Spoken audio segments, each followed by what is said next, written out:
கடலூருக்கும் வேதாரண்யத்திற்கும் இடையே நாடா புயல் கரையை கடக்கும் என்பதால் கடலூர், நாகை உள்ளிட்ட மாவட்டங்களும் புதுவையும் விழிப்பு நிலையில் வைக்கப்பட்டுள்ளன. எத்தகைய ஆயத்தங்கள் மேற்கொள்ளப்பட்டிருக்கின்றன என்பதை விரிவாக பார்க்கலாம். நாடா புயல் கரையை கடக்கும் போது மக்களுக்கு பாதிப்பு ஏற்படாத வண்ணம் கடலூர் மாவட்டம் முழுவதும் உஷார்படுத்தப்பட்டுள்ளதாக மாவட்ட ஆட்சியர் ராஜேஷ் தெரிவித்துள்ளார்.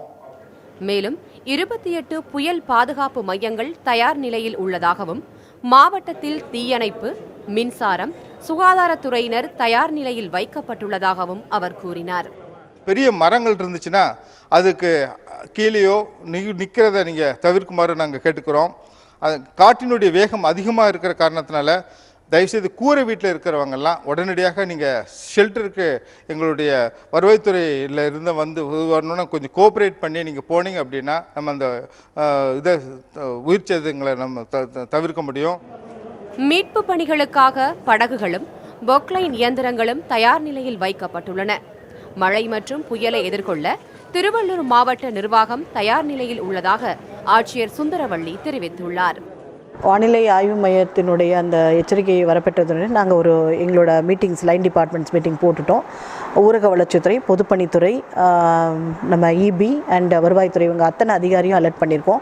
இவங்க அத்தனை பேரும் ஹெட் குவார்ட்டர்ஸில் இருப்பாங்க.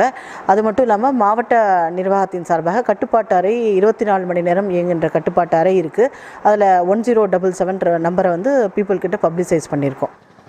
நாகை மாவட்டத்தை பொறுத்தவரை அனைத்து துறை அலுவலர்கள் கூடி ஆலோசனை நடத்தப்பட்டது. புயல் முன்னெச்சரிக்கை நடவடிக்கையாக விடுமுறை எடுக்காமல் அனைத்து துறையினரும் ஆயத்த நிலையில் இருக்கவும், தாழ்வான பகுதிகளில் உள்ளவர்கள் வெளியேறுமாறு அறிவுறுத்தப்பட்டுள்ளது. புதுச்சேரியில் எடுக்க வேண்டிய முன்னெச்சரிக்கை நடவடிக்கைகள் குறித்து மாநில வளர்ச்சி ஆணையர் நரேந்திரகுமார் தலைமையில் பேரிடர் மேலாண்மைத்துறை அலுவலகத்தில் அனைத்து துறை அதிகாரிகள் ஆலோசனை நடத்தினர். புதிய தலைமுறைக்காக செய்தியாளர் குழு. காஞ்சிபுரம் மாவட்டத்தில் தேவையான அனைத்து முன்னெச்சரிக்கை நடவடிக்கைகளும் எடுக்கப்பட்டிருப்பதாக மாவட்ட ஆட்சியர் கஜலட்சுமி கூறியுள்ளார். நாம் 600 ட்ரெயின்டு ஃபிஷர்மேன், 200 போட்டுகளும் தயார் நிலையில் உள்ளன. அதில் 3 இடங்களில் நாம்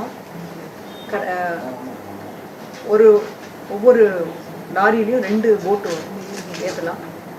அதுவும் நாங்கள் இப்பொழுது ஒரு 10 வண்டிகளை ரெடியாக வச்சுருக்கோம். 5 வண்டியில் போட்டுகளை ஏற்றிட்டு எங்கே தேவையோ அங்கே அனுப்புறதுக்கும்